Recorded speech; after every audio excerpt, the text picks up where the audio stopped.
Quick question. You've probably used Bluetooth today, maybe to connect your earbuds, your speaker, or your car, and it just works, most of the time. But have you ever stopped and thought, wait, how is my phone talking to my headphones with no wires and no Wi-Fi? I mean, Bluetooth feels like witchcraft. That sometimes refuses to cooperate. You walk 2 meters away, and suddenly your music turns into Morse code.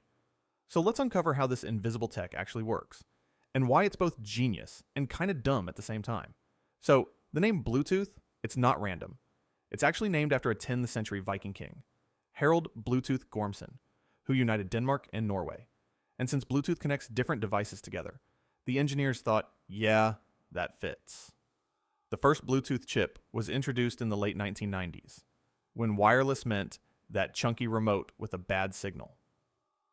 Here's the idea in simple terms. Bluetooth is basically a short-range radio system that lets devices whisper to each other using low-power radio waves.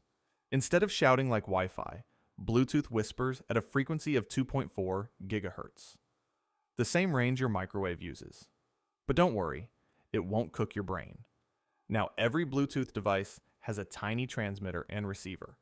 When you pair two devices, one becomes the master, usually your phone, and the other the slave, like your headphones. Yeah, the terminology's ancient. Engineers are slowly rebranding that to central and peripheral. Progress. Here's the part that's kind of genius.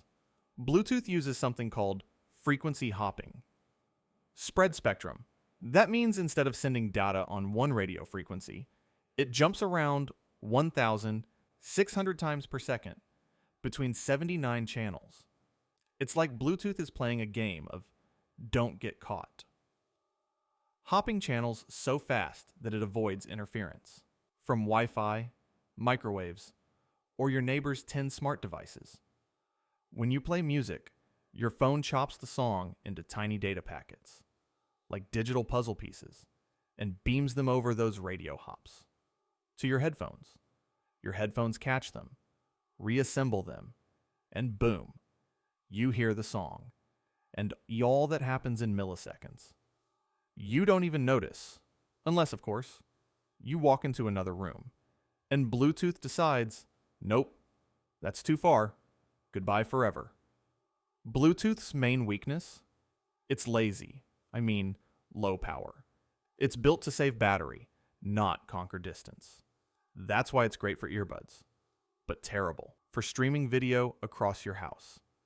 Each generation tries to improve. Bluetooth 4.0 brought low energy, 5.0 boosted range and speed, and newer versions can even handle location tracking and multi-device connections. But at its core, it's still doing the same radio dance King Harold would probably find confusing, but somehow appreciate. So, next time your Bluetooth fails to connect, don't get angry. Just imagine two tiny radios, trying their best to find each other in a sea of microwaves and Wi-Fi signals. If you enjoyed learning how this invisible tech works, hit that like button and subscribe for more.